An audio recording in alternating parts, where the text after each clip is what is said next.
Hello, everyone. My name is John Mosman, and this podcast is Beyond the Stone Table. It's been a while since I've done this, and I don't have any of the gadgets and widgetamigoo and all the intro music that you normally get with the episodes I've produced before. I'm in the process of upgrading to a new system, and the next episode you get will have all those nice little bells and whistles. But it should be said that, that everything I try to strive to do should have meaning, should connect to you in a way that a lot of things doesn't connect. You know, I've talked about grief.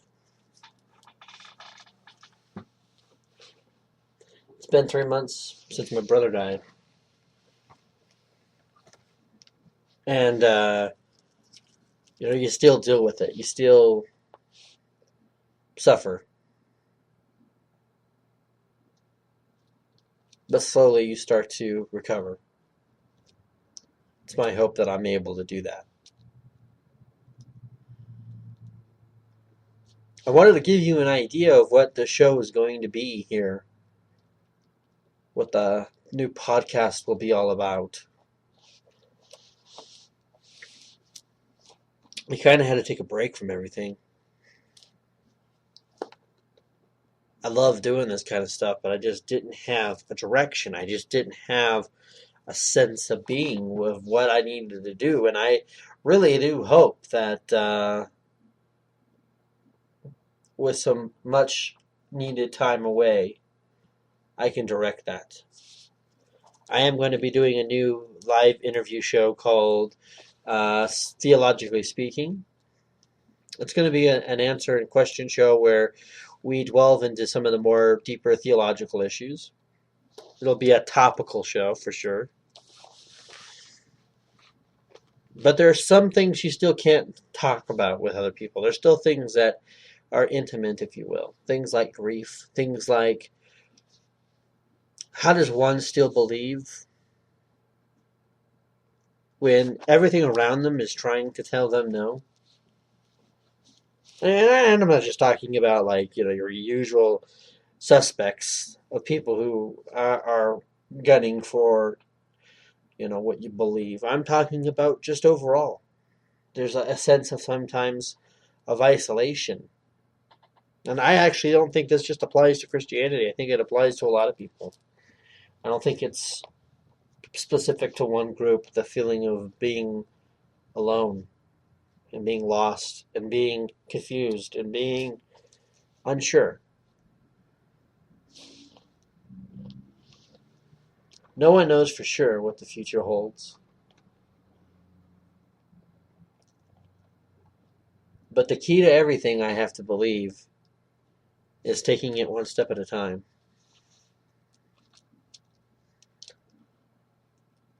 I guess for me, the issue is, what do I want to talk about? What do I want to speak on? If I try to go out there and I try to find something that everyone wants to do, and that seems to be the thing, right? And there's so many little niche groups that you could fit into. I could probably do something with Star Wars and get 4 or 5 times the amount of people I'm listening to follow me and like my stuff. And I could probably make some money off of it. And I'd be good at it because I'm a huge Star Wars nerd and I know a lot about Star Wars. But given all that, considering everything,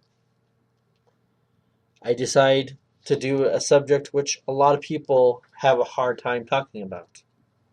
And I think that has a real bit of truth to it, doesn't it?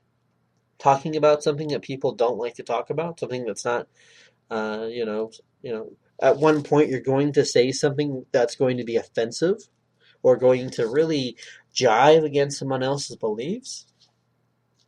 How do you get followers? How do you get listeners? How do you get people invested?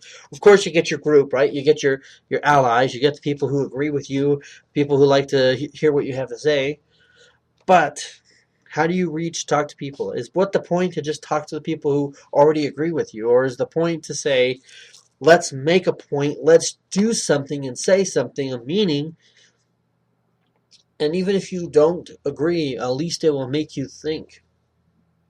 Perhaps I'm being too lofty with that goal. Perhaps the real issue of it all is I need to talk. I need to speak. I need to find a solution to my problem.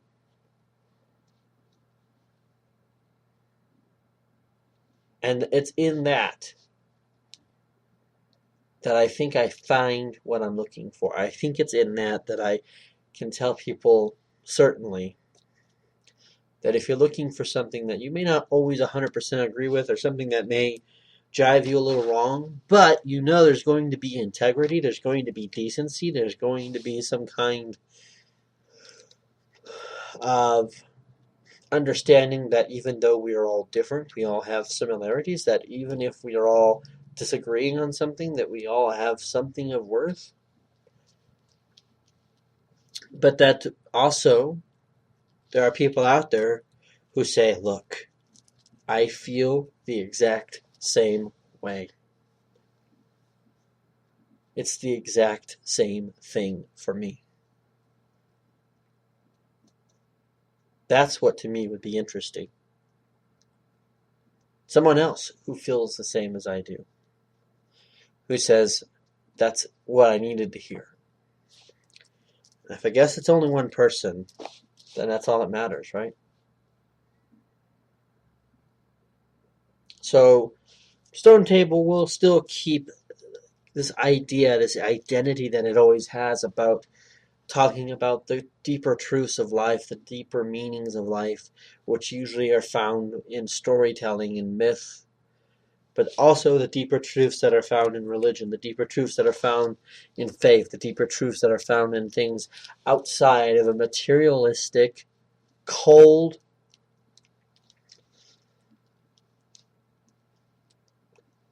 world that eliminates all possibilities, that imprisons your mind instead of frees it,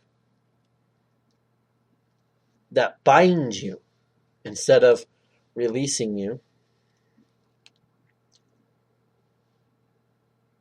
This show is for those who need that, or want it, or those who are just willing to listen to me because you all like me and you all like what I have to say, or you at least like that I'm somebody who's trying to do something different, something that maybe you wished you could do yourself. Who knows? I can say this, though. If you listen to this show, the future will be bright. I gotta wear shades now. Sorry, I had to say that. Sorry, I had to say that. No, the future is going to be something interesting. That's all we can hope for, right? Truth is, there is something deeper and something more concrete that actually means something and can give you hope when you feel despair.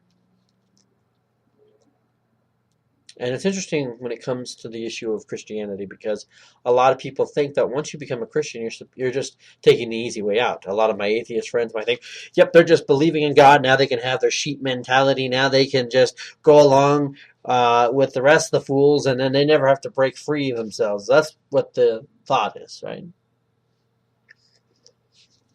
But as G.K. Chesterton says, it's not an issue of it was not worth the trying, but that it was tried and it was found so hard that people gave up. Because if you decide to go down that road, it will take you to places that you will never imagine. It will take you to places that are fantastic and at the same time frightening. It will take you to places where you have hope, and places where those things should not be existing. It liberates you when you think it actually binds you. It does the things that so much of us require and need and want and just cry out. for. That's the reality. That's the truth. The illusion isn't the mambo jambo icons or the illusions of religion that people think, that those who are not religious think, especially Christians, have. The real illusion is the illusion that there is control, the illusion that there are facts, so the illusion that the facts can tell you everything. And while you can get a lot from facts, don't get me wrong, I'm not one of these people who likes to discredit science. I'm not one of these people that likes to discredit things that we know to be true from using the scientific method and observation. There is knowledge in the world, obviously. How could I ever believe in something as an objective truth or an objective authority as in God if I didn't believe in binding objective reality that could be measured by something? Although I do have the realistic expectation of it. And that's some food for thought. Thank you.